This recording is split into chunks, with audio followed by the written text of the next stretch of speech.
kailangan niyo pong kayanin. Kailangan niyo magpakatatag.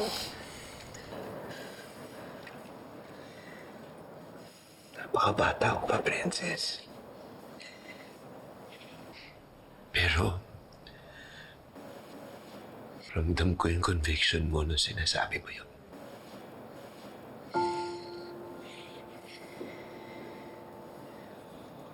Tito Raymond, bata pa lang po ako. Marami na po akong napagdaan ng pagsubok.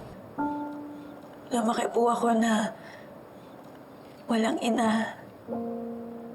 Lumaki ako na nangungulila. Pero tinuruan po ako ni tatay na dapat hindi sumusuko. Dapat lumalaban.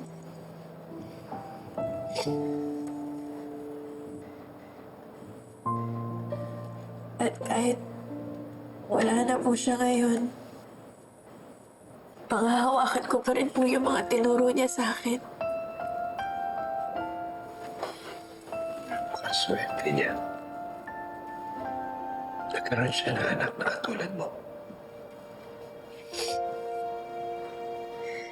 Maswerte rin po ako, Tito Raymond, dahil kahit papano,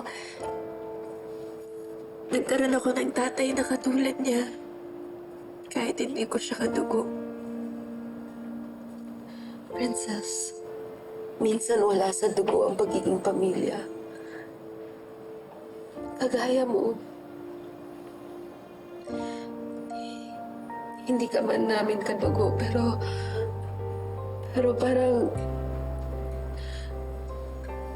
parang isang pamilya na rin tayo dito ngayon.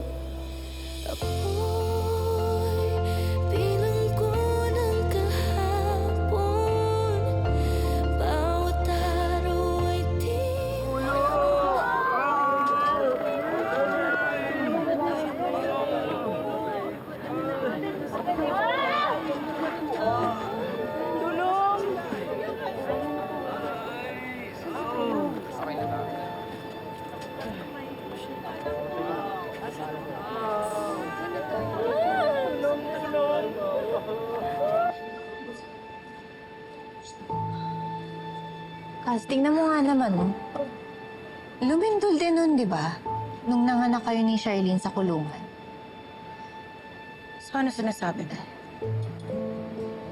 Dahil sa lindol, na ipagpalit mo si Princess at si Libby. So, sinasabi mo kinakarma ako? Hindi. Hindi naman sa ganun. Pero parang pinaglalaroan kayo ng tadhana. Kasi tingnan mo, dahil sa lindol, na-trap si Raymond, si Charlene at si Princess. Ngayon, magkakasama sa loob yung totoong magkapamilya. Yung totoong Cristobal. Ay. Ano yung narinig kong totoong Cristobal? Tita, sino pa ba? Siyempre, the one and the only kayo yun. Ikaw, si Raymond, tsaka si Libby. Hindi kasi narinig ko siya, sinabi niya yung totoong Cristobal daw na totoong magkakapamilya. What does she mean by that? Tita, ako yung tinutukoy niya. Alam niya kasi malungkot ako. At iniisip ko sana maligtas na si Raymond. At once na okay na siya at nalagpasan na namin ang lahat ng to, hindi na ako mag-aaksaya ng panahon, tita. Papabilisin na namin ang annulment.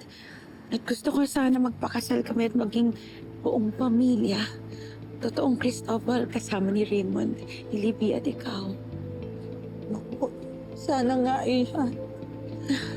Sana nga mailigtas na si Raymond. I want my son to live. Ako din.